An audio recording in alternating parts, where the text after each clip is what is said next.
To step factor authentication गर्नुको लागि सबैभन्दा पहिले मैले फेसबुकलाई टच गरेँ। फेसबुकलाई टच गरिसकेपछि अब यहाँनिर मेरो प्रोफाइल खुलिसकेको छ। तपाईँहरूले देख्न सक्नुहुन्छ यहाँनिर 3वटा डट भएको अथवा धर्का भएकोमा मैले यसमा टच गरेँ। यसमा टच गरिसकेपछि अब तल स्क्रल डाउन गर्नु होला। यहाँनिर सेटिङ एन्ड प्राइभेसी भन्ने छ, यसमा मैले टच गरेँ। यसमा टच गरिसकेपछि अब यहाँनिर पासवर्ड एन्ड सेक्युरिटी भन्ने छ, मैले यसमा टच गरेँ।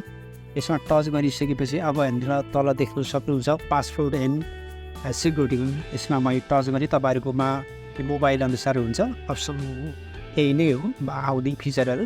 त्यसमा मैले 2 फ्याक्टर अथेन्टिकेसन भन्ने छ। यो सबैभन्दा फेसबुकमा एकदमै इम्पोर्टेन्ट र हाम्रो फेसबुक ह्याक हुनबाट अथवा स्क्याम हुनबाट विभिन्न कुरा हुँदा बस्नुको लागि 100% यो हामीले फेसबुक युजरले अथवा प्रयोगकर्ताले यो सेटिङ गर्नै पर्छ। एकदमै तपाईँहरूले भिडियो स्किप नगर्नु होला। त्यसपछि मैले 2 फ्याक्टर अथेन्टिकेसनमा मैले टच गरेँ। टच गरिसकेपछि यहाँनिर अर्को प्रोफाइल सेम खुल्छ, मैले यसमा टच गरेँ।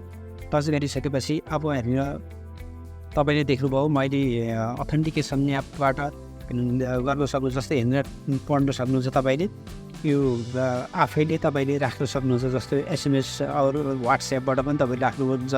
सेक्युरिटी की भन्ने छ, तपाईँले योबाट पनि राख्न सक्नुहुन्छ। अथेन्टिकेसन एप भन्ने छ, यदि तपाईँकोमा यो कसैले तपाईँको यदि यो फेसबुक खोल्यो भने तपाईँले पर्मिसन नगर्दासम्म त्यो कुनै पनि व्यक्तिले खोल्न सक्दैन। त्यसैले त्यो खालको अथेन्टिकेसन एप भन्ने यहाँनिर भयो। मैले एसएमएस वाट्सएप भन्ने छ, मैले यसमा टच गरेँ। त्यसपछि नेक्स्ट गरेँ। मैले अलरेडी राखिसकेको छु, तपाईँले सिकाउनुको लागि यहाँनिर मोबाइल नम्बर राख्नु होला।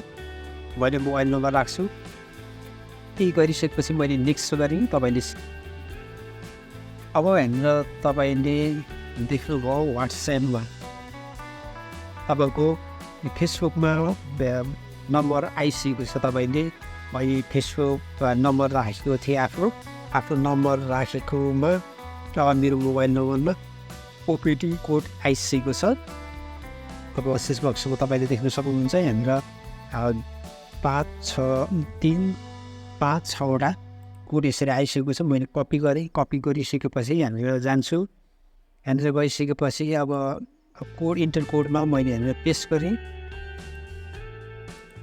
पेस्ट गरिसकेपछि अब तल तपाईँले नेक्स्ट देख्नुहुन्छ। नेक्स्ट गरिसकेपछि अब फाइनली हाम्रो फेसबुक यहाँनिर टर्न गर्नुमा 2 फ्याक्टर अथेन्टिकेसन इज अन भन्ने छ। मैले फेरि तपाईँहरूलाई देखाएँ, मैले अलरेडी गरिसकेको थिएँ र मैले यहाँनिर डन गरेँ।